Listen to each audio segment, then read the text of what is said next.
Nous devons être vigilants, car si rien ne change, le véritable troisième secret de Fatima pourrait encore se réaliser en 2024, ce qui est extrêmement alarmant. Les discussions sur Fatima tournent souvent autour des 3 secrets révélés en 2000. Le Vatican a publié le troisième secret, qui représentait un ange avec une épée brillante dans la main gauche, semblant prêt à mettre le feu au monde, le 13 mai 1917, dans un lieu-dit Covadiria. 3 enfants bergers, Lucia, Francisco et Jacinta, ont vécu une expérience surnaturelle lorsqu'une belle jeune femme est apparue devant eux, se prenant pour Notre-Dame de Fatima. Elle partagea avec eux 3 secrets, qui se révélèrent plus tard être de terribles prophéties sur la guerre et la mort, tant dans le monde qu'au sein de l'Église. Le troisième secret de Fatima a toujours suscité de sombres prédictions et est entouré de mystères depuis de nombreuses années. Ce qui existe réellement dans ce troisième secret serait une prédiction de guerre et de mort. Explorons la prophétie du troisième secret de Fatima et discutons des raisons pour lesquelles elle pourrait se réaliser même en 2024. Si vous croyez en Dieu, abonnez-vous en cliquant sur le bouton juste en dessous de la vidéo.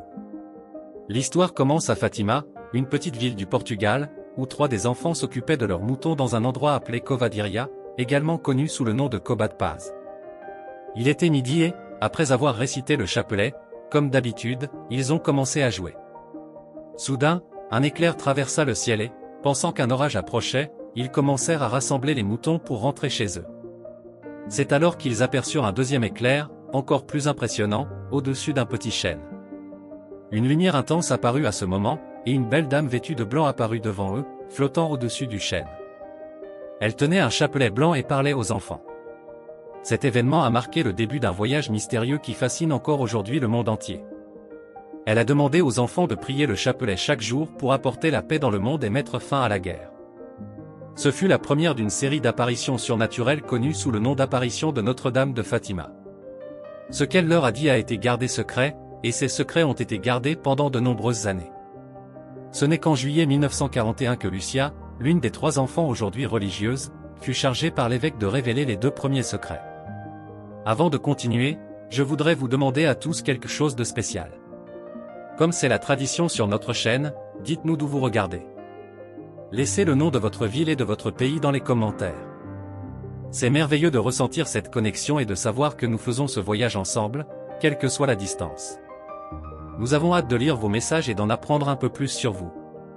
Ces secrets incluent des visions de l'enfer et des prophéties sur l'avenir du monde, mais mystérieusement, le troisième secret est resté caché pendant longtemps. Les jours se sont transformés en mois, les mois en années et les années en décennies, avant que Lucia, aujourd'hui sœur Lucia, ne révèle enfin le contenu du troisième secret au pape dans une enveloppe bien gardée. Le contenu protégé de ce secret a généré de nombreux débats, spéculations et théories du complot. La révélation de ce secret a provoqué plusieurs controverses et interprétations parmi les universitaires et les croyants du monde entier, qui recherchent des perspectives importantes sur la signification et les implications de ces messages. Pour guider et clarifier les messages de Fatima et leur pertinence pour l'époque actuelle, les apparitions à Covadiria ont suscité des débats parmi les chercheurs. Certains disent que le nom de Notre-Dame de Fatima est né du fait que les apparitions ont eu lieu à Fatima, au Portugal. D'autres suggèrent que Fatima est un nom islamique pour la Vierge Marie, bien que cela ne soit pas largement accepté. Ce lien peut être né de la vénération de Marie, mère de Jésus, tant dans le christianisme que dans l'islam. Dans la tradition islamique, Fatima était le nom de la fille du prophète Mahomet. Marie, appelée Mariam dans l'islam, jouit d'un statut particulier en tant que l'une des femmes les plus vénérées de l'histoire. Dans le Coran, il y a un chapitre entier dédié à Mariam, détaillant sa naissance miraculeuse et la conception de son fils Isa, appelé Jésus dans le christianisme, sans l'intervention d'un père humain. L'histoire de Marie dans le Coran présente des similitudes avec le récit biblique, notamment son éducation au temple et la visite de l'ange Gabriel, bien qu'il existe des différences dans la manière dont certains événements sont décrits. L'association de Marie avec Fatima peut provenir du respect pour les 2 figures de leur tradition religieuse. Fatima, fille du prophète Mahomet, est très vénérée dans l'islam. En raison de ses vertus et de son rôle de symbole de pureté et de droiture, certains musulmans voient des similitudes entre Marie et Fatima, notamment dans leur qualité de foi, de dévotion et de signification spirituelle, bien que cette hypothèse soit largement débattue et que Dieu soit apparu aux enfants d'un ville appelé Fatima, au Portugal. Lors de la première rencontre, Maria a demandé aux enfants de revenir le 13 de chaque mois pendant 6 mois. Elle a prévenu qu'ils souffriraient beaucoup, mais qu'ils atteindraient le paradis. Marie leur a demandé de prier le rosaire chaque jour pour apporter la paix dans le monde et mettre fin à la guerre. Lors de la deuxième apparition, le 13 juin 1917, elle demanda que la prière de Fatima soit ajoutée à la fin de chaque chapelet. Lorsque les enfants ont demandé à être emmenés au paradis, Maria a dit qu'elle emmènerait Jacinta bientôt, mais que Lucia resterait plus longtemps. Lors de la troisième apparition, le 13 juillet 1917, Marie montre aux enfants une vision de l'enfer et révèle que Dieu désire une grande dévotion envers son cœur immaculé pour sauver les âmes de l'enfer. Elle a également prédit la Seconde Guerre mondiale et la persécution des fidèles en Russie, avertissant que sans la prière et la consécration de la Russie à son cœur immaculé, le pays répandrait ses erreurs dans le monde entier, fomentant des guerres et des persécutions contre l'Église. Le 19 novembre 1917, mais l'administrateur local arrêta les enfants pour les empêcher de rencontrer Maria. Cependant, 6 jours plus tard, elle leur apparut dans un champ et leur demanda de prier intensément et de faire des sacrifices pour les pécheurs, car de nombreuses âmes allaient en enfer faute de personnes pour prier pour elles. Après les apparitions, Francisco et Jacinta sont morts à 1 an d'intervalle en raison d'une épidémie de grippe à Fatima. Francisco, bien que très malade, consacra sa vie à faire des sacrifices pour consoler le Seigneur et mourut en 1919, étant d'abord enterré dans le cimetière paroissial. Jacinthe a également beaucoup souffert et a passé son temps à prier pour la paix dans le monde et pour les âmes non sauvées. Elle mourut en 1920 et fut d'abord enterrée dans la tombe familiale, avant d'être transférée au cimetière paroissial en 1952. Un tombeau spécial fut préparé pour Francisco et Jacinta, qui furent enterrés de part et d'autre de l'autel principal, servant de lumière pour éclairer le monde. En 1934, Lucia prononça ses vœux de religieuse et, des années plus tard, écrivit dans ses mémoires le secret de Fatima, détaillant ce qu'elle et ses cousins avaient reçu 2 décennies plus tôt. Ces souvenirs révélèrent des détails profonds sur les secrets confiés par la dame lors des apparitions. Le premier secret révélé fut une vision terrible et effrayante de l'enfer, dans laquelle la dame montra aux enfants une vaste mer de feu sous la surface de la terre, où d'innombrables âmes et démons étaient engloutis par les flammes. Les démons, créatures terrifiantes et inconnues, étaient noirs et transparents, ajoutant encore à leur apparence effrayante. Sœur Lucie a décrit ce spectacle comme extrêmement traumatisant pour les enfants. Après cette vision, la dame a également apporté un message d'espoir et de rédemption.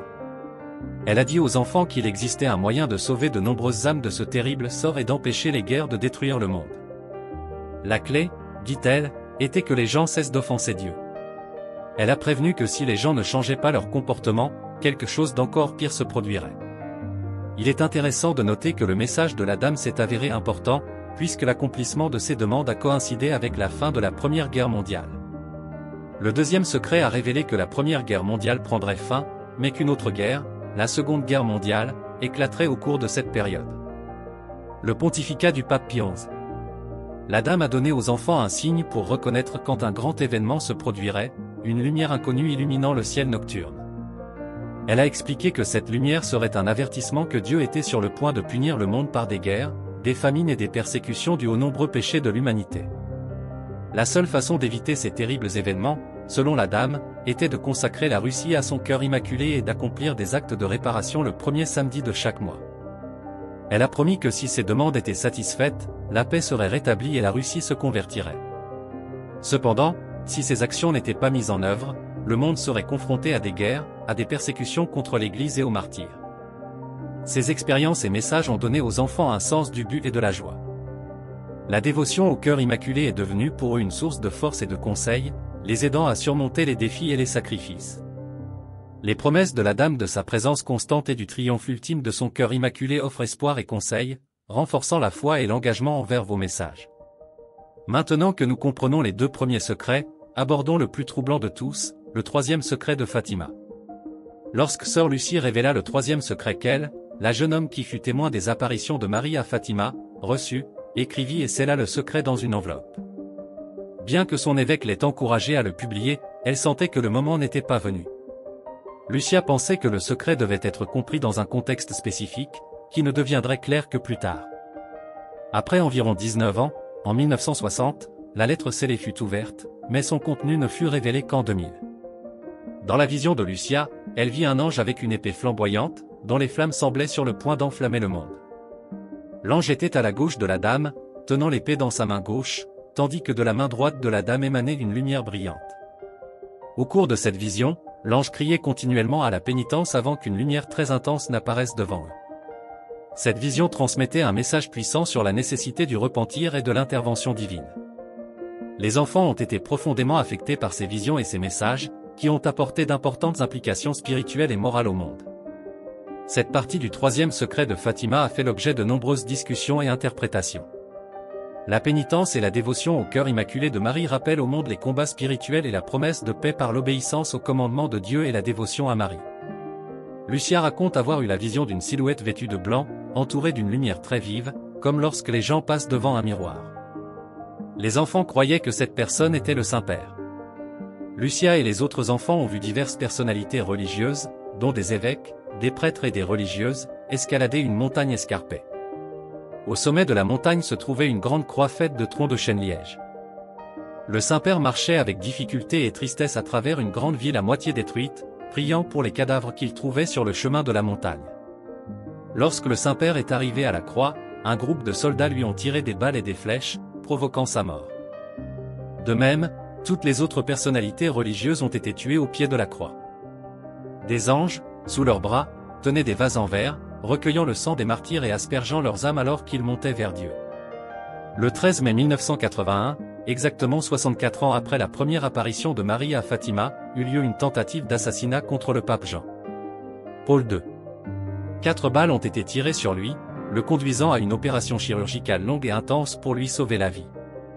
La vision partagée par Lucie montrait littéralement une scène de souffrance et de martyre terrible.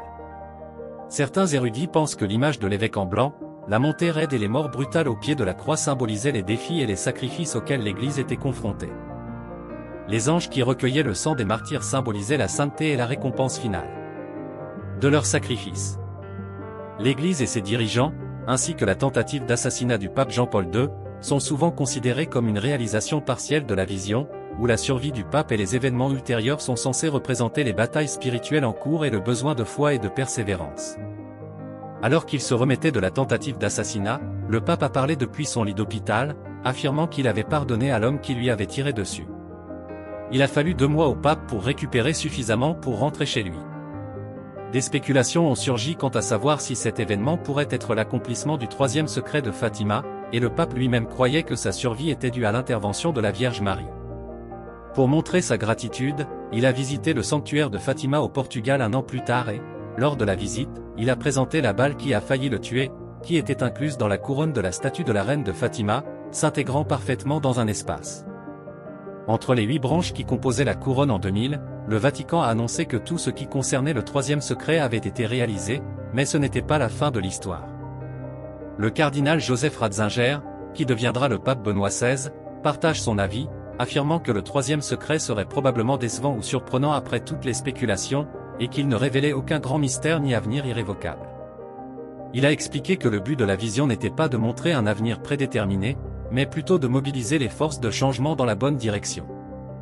Il a dit qu'il ne fallait pas considérer les explications fatalistes sur le troisième secret, comme l'idée selon laquelle la tentative d'assassinat du pape le 13 mai 1981 était un ordre de Dieu.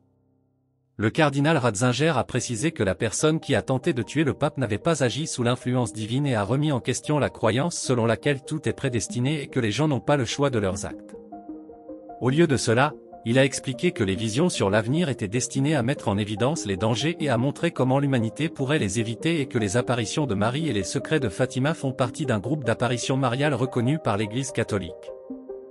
Bien que certaines personnes doutent de son authenticité, l'Église suit un processus rigoureux pour vérifier chaque affirmation. Premièrement, l'évêque du diocèse où l'apparition a eu lieu enquête sur le cas et évalue la crédibilité de la personne qui a rapporté l'événement. Si nécessaire, le Vatican mène des enquêtes supplémentaires pour confirmer l'authenticité. Un exemple célèbre est Notre-Dame de Guadalupe. Elle est l'une des figures les plus vénérées des apparitions mariales et son histoire commence en 1531, lorsqu'elle apparaît à Juan Diego, un indigène sur la montagne Tepeyac, près de Mexico. Elle demanda à Juan Diego d'y construire une église en son honneur. Lorsque Juan Diego en a informé le clergé local, celui-ci a hésité et a demandé un signe. Lors de l'apparition suivante, Marie a fourni des fleurs miraculeuses qui n'étaient pas locales et hors saison. Lorsque Juan Diego a ouvert sa tilma, un manteau, devant l'évêque, les fleurs sont tombées et ont révélé une superbe image de Notre-Dame imprimée sur le tissu. Cette image est devenue un puissant symbole de foi et de culture.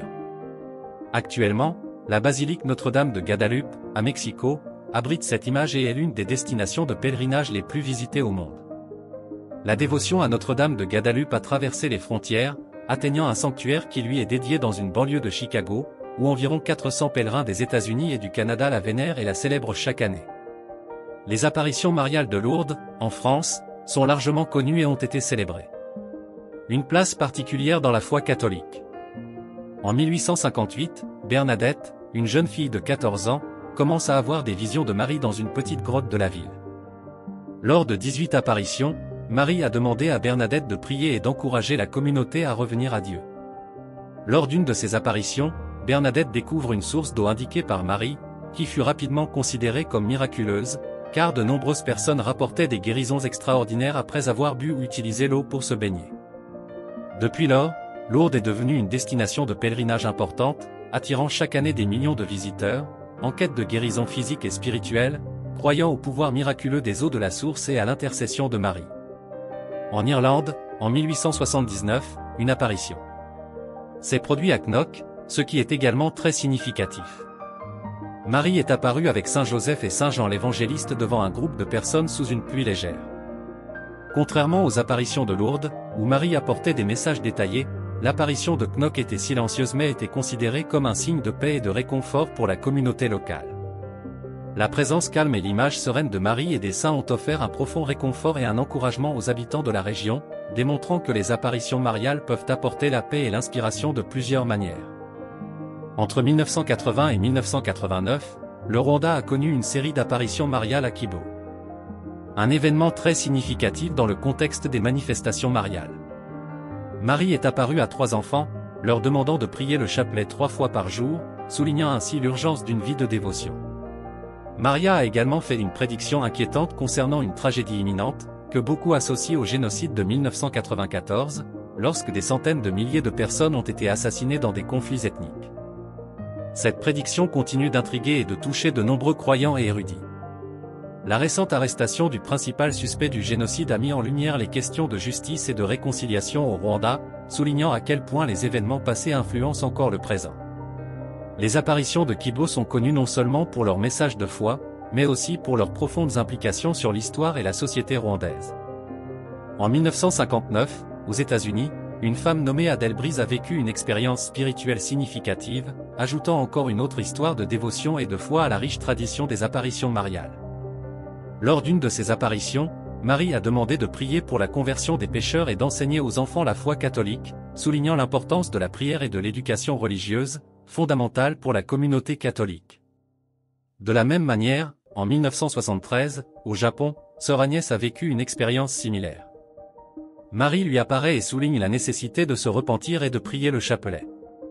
Il est intéressant de noter que cette apparition s'est produite exactement 56 ans après la célèbre vision de Fatima, au Portugal, où Marie a également demandé pénitence et prière. Les messages des apparitions mariales, quel que soit le lieu et le moment où elles ont eu lieu, tournent généralement autour de la conversion, de la pénitence et de la dévotion, reflétant l'appel de l'Église catholique à un renouveau spirituel mondial qui ne se limite pas à une région mais s'adresse à toute l'humanité. A commenté le 3e secret de Fatima, le considérant comme un récit sur la guerre et le martyre. Après l'attentat de Paris en novembre 2015, il a rappelé que la Seconde Guerre mondiale avait commencé par de petits conflits. En janvier 2023, il avait appelé à la fin des conflits qui pourraient conduire à une nouvelle guerre mondiale. Ces commentaires s'inscrivent dans la lignée du 3e secret de Fatima, considéré comme un avertissement et un appel à l'action, invitant les gens à œuvrer pour la paix et à éviter de nouveaux conflits. Avant les réflexions du pape, il est crucial de réfléchir à la manière dont la révélation de Sainte Lucie est liée à notre monde actuel. Si nous n'agissons pas, la prophétie pourrait se réaliser plus tôt que nous ne l'imaginons. Le message central continue de nous guider, l'importance de la prière, du repentir et de la recherche de la paix mondiale pour éviter de nouvelles guerres. À mesure que les événements contemporains se déroulent, ces messages deviennent encore plus pertinents, nous rappelant la nécessité d'une réflexion et d'une action spirituelle. Année après année, l'histoire des secrets de Fatima continue de résonner. La 3e prophétie de Fatima est l'une des prédictions les plus énigmatiques et controversées révélées par la Vierge Marie aux 3 enfants bergers portugais en 1917. Cette prophétie, gardée secrète par les Vaticans depuis de nombreuses années, a finalement été rendue publique au début des années 2000. Cependant, certains pensent que le véritable contenu de la prophétie n'a jamais été entièrement révélé, recelant des secrets sombres et inquiétants qui pourraient apporter de grandes souffrances à l'humanité.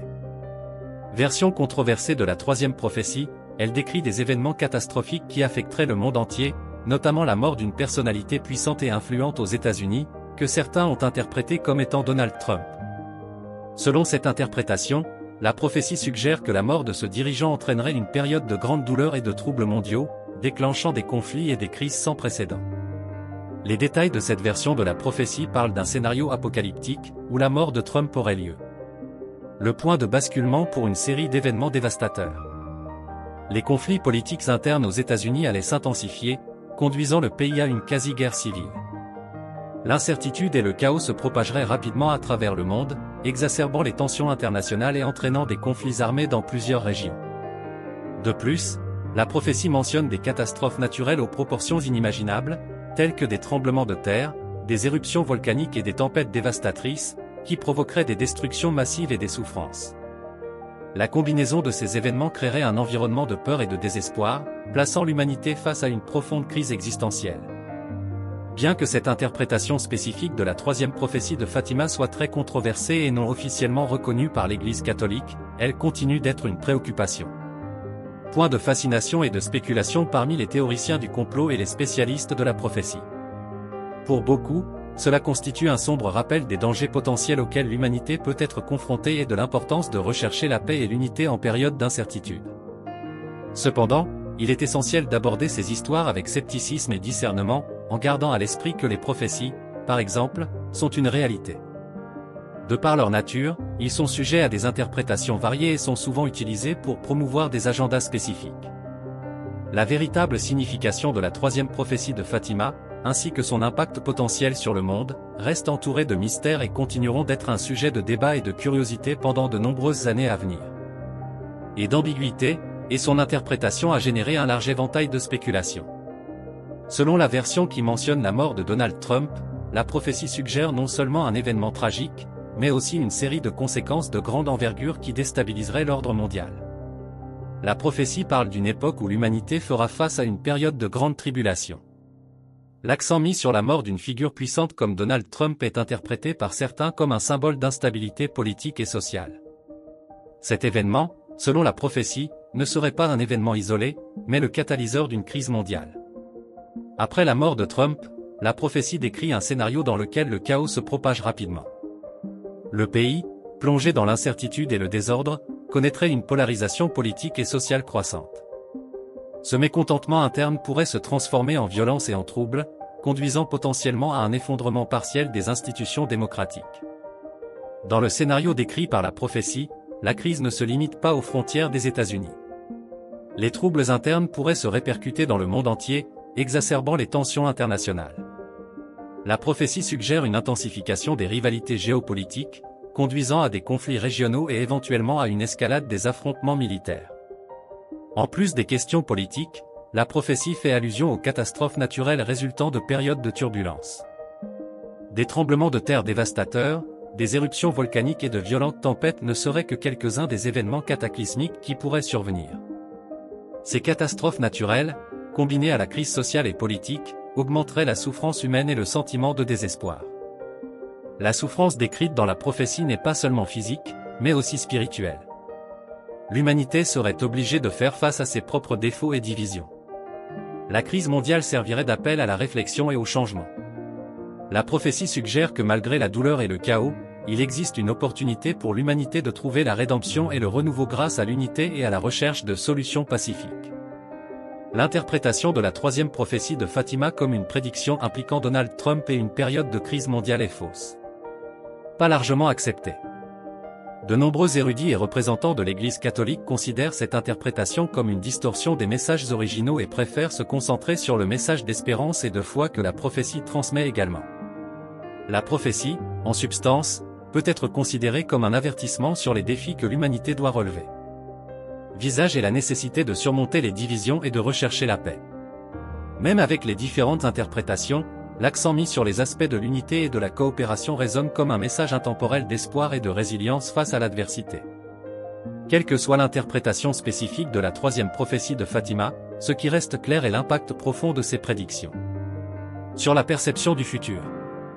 Les spéculations sur la mort de Donald Trump et les événements qui ont suivi nous rappellent la complexité et la fragilité de la condition humaine. La prophétie, comme beaucoup d'autres, sert de miroir à nos propres inquiétudes et espoirs, offrant une invitation à affronter nos défis avec courage et un esprit d'unité. Pendant de nombreuses années, le contenu de cette prophétie a été gardé secret par le Vatican et, même après sa révélation, le véritable sens est encore entouré d'énigmes et de controverses. L'une des interprétations les plus sombres et les plus controversées suggère que la prophétie prédit la mort d'une figure puissante, identifiée par certains comme étant Donald Trump, et décrit une période de douleur et de souffrance mondiale comme conséquence de cet événement. La mort de Trump ne serait pas un événement isolé, mais plutôt le catalyseur d'une série d'événements dévastateurs qui ébranleraient le tissu mondial tel que nous le connaissons. Le scénario décrit est apocalyptique, avec un environnement global plongé dans le chaos et le désordre. Après la mort de Trump, les États-Unis seraient confrontés à une profonde crise interne, avec une escalade de la polarisation politique et sociale qui pourrait conduire à un quasi-effondrement des institutions démocratiques. La déstabilisation politique du pays alimenterait non seulement la violence et les troubles internes, mais aurait également un impact profond sur les relations internationales. La crise interne des États-Unis, telle que décrite dans la prophétie, ne se limiterait pas aux frontières américaines. L'incertitude et le chaos se propageraient à l'échelle mondiale, exacerbant les tensions internationales et déclenchant potentiellement des conflits régionaux. La prophétie suggère que, dans un contexte de rivalité géopolitique croissante, le monde pourrait être confronté à une escalade des confrontations militaires, avec des puissances mondiales et régionales entrant en conflit. Outre les problèmes politiques et sociaux, la prophétie mentionne également des catastrophes naturelles aux proportions catastrophiques. Des tremblements de terre dévastateurs, des éruptions volcaniques et de violentes tempêtes seraient quelques-uns des événements qui se produiraient dans un scénario d'instabilité mondiale. Ces catastrophes naturelles, combinées à la crise sociale et politique, augmenteraient la souffrance humaine et intensifieraient le sentiment de désespoir et d'insécurité. La souffrance décrite dans la prophétie ne se limite pas aux aspects physiques, mais englobe également des dimensions spirituelles.